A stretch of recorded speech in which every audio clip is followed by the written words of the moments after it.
Let me ask you a question that will reveal everything about why she's losing interest or why she's already gone. When was the last time she looked at you the way she used to?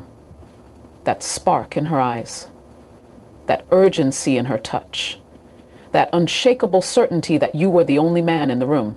If it's been longer than you'd like to admit, then pay close attention, because what I'm about to reveal isn't just relationship advice. It's the brutal, unfiltered truth about why women pull away and exactly how to make her see you differently starting today.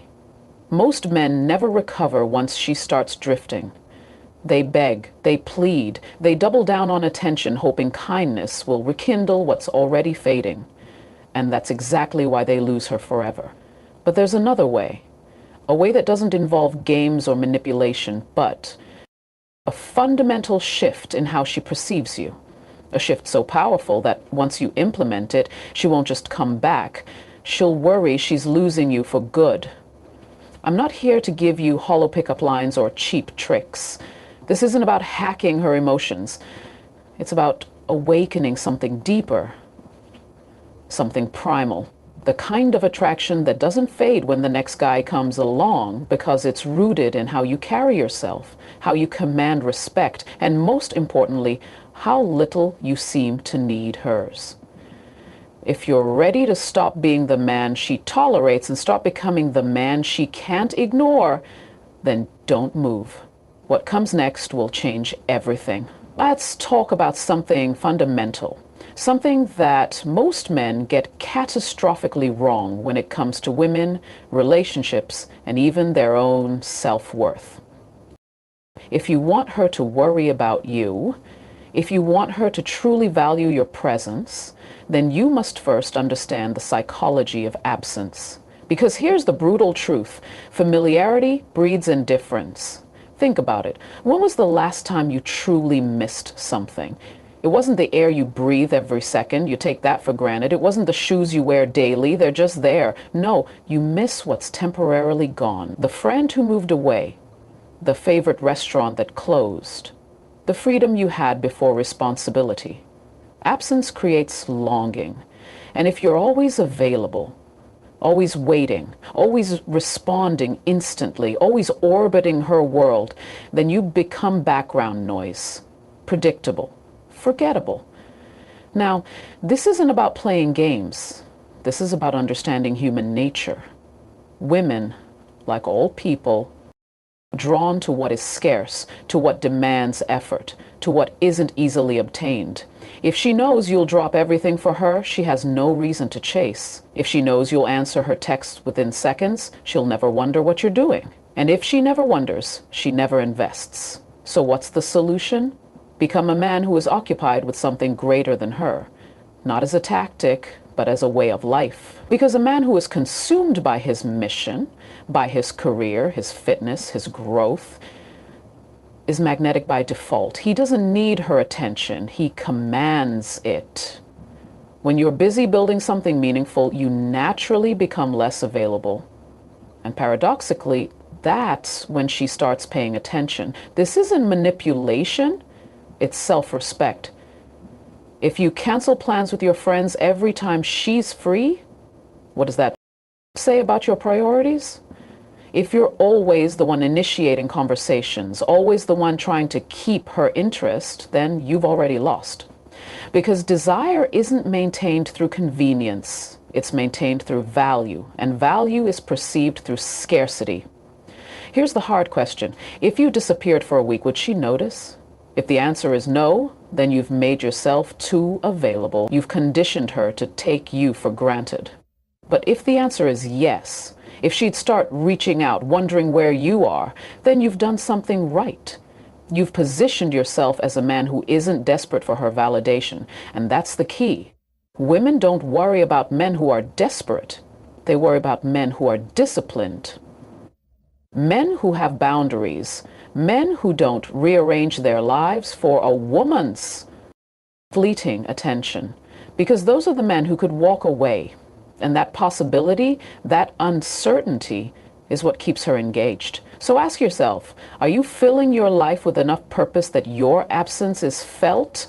Or are you just another option in her phone? always there, always waiting, always predictable. The choice is yours. But remember, you teach people how to treat you by what you tolerate, of being so available, and watch how quickly she starts to value your presence. Now, go do something that matters. Let's address something most men fear more than failure, more than rejection, more than loneliness itself, the idea of walking away. Because here's the uncomfortable truth lurking beneath every unsatisfying relationship, every unreciprocated effort, every moment spent waiting for her to finally see your worth. You get what you tolerate.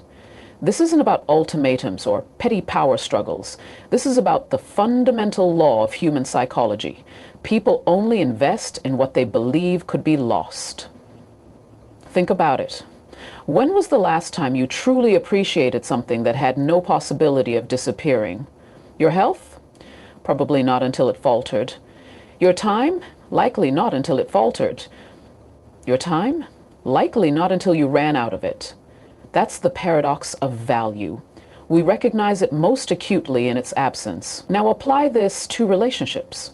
If she believes, consciously or not, that you will always be there, regardless of how she treats you, then you have silently communicated that your presence has no cost. And when something has no cost, it's human nature to take it for granted. But the moment she senses you have standards, that you're capable of leaving, everything changes.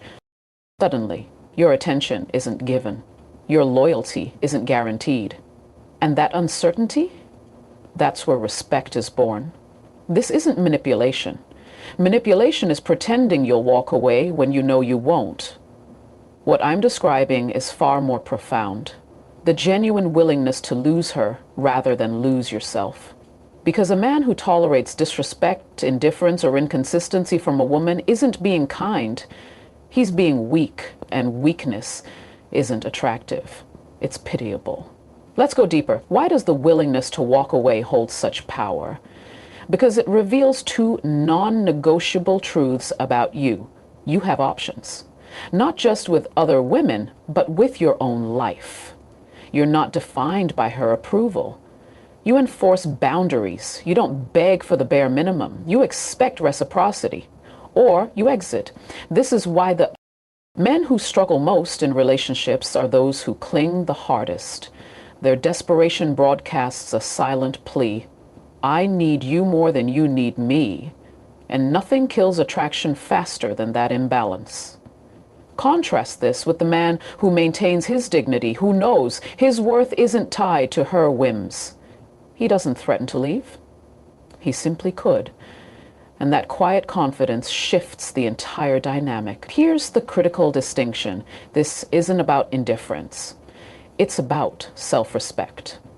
You can care deeply for someone while still recognizing that your peace is non-negotiable. In fact, that's the hallmark of emotional maturity, the ability to love without losing yourself in the process. So how do you cultivate this mindset? Start by asking yourself one brutal question.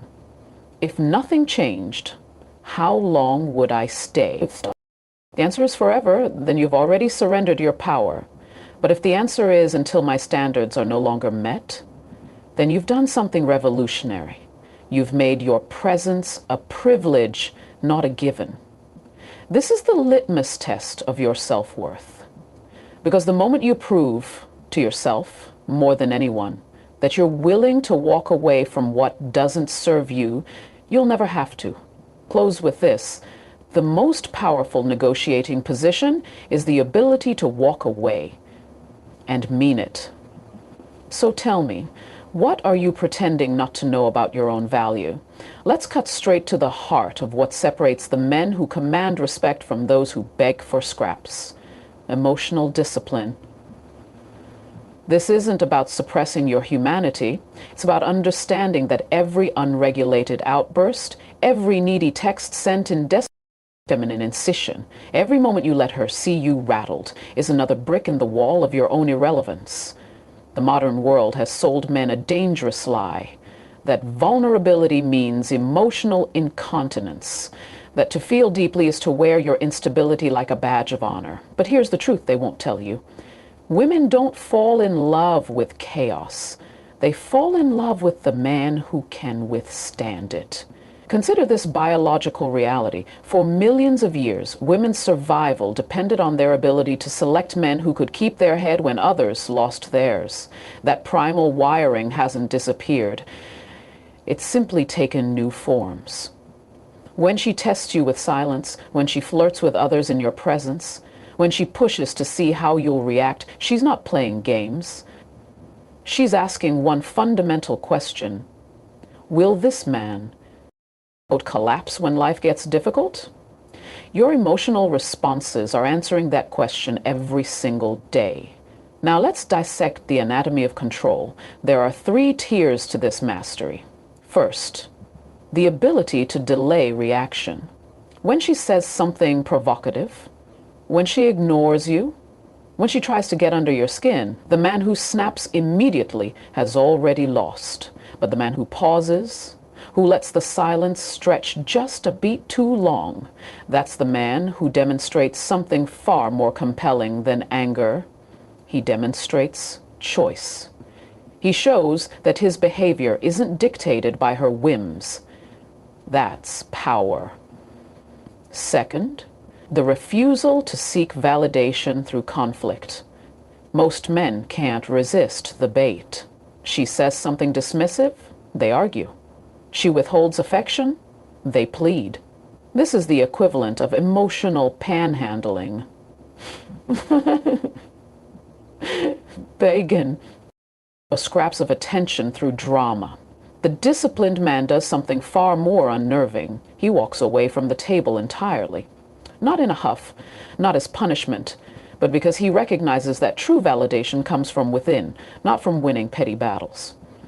Third, the capacity to transmute emotion into action. The average man feels slighted and sends a paragraph of emotional text.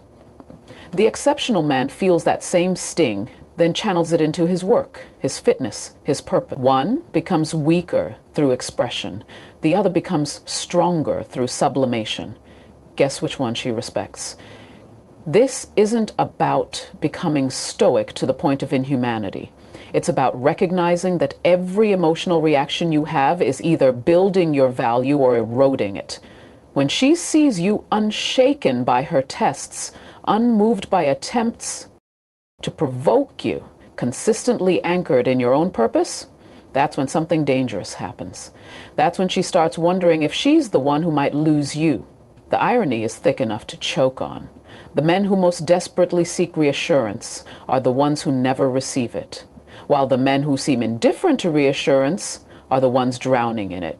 This isn't coincidence, it's human nature. So here's your litmus test. Next time she pushes, next time she's distant, next time your instincts scream to react, ask yourself one question. Is what I'm about to do going to make her respect me more or less? That single moment of pause will do more for your relationships than a lifetime of relationship advice. Final thought. Emotional control isn't about hiding your feelings. It's about proving they don't control you. And that proof, that's the most attractive quality a man can ever demonstrate. Now tell me, what reaction have you been having that's been costing you respect this whole time?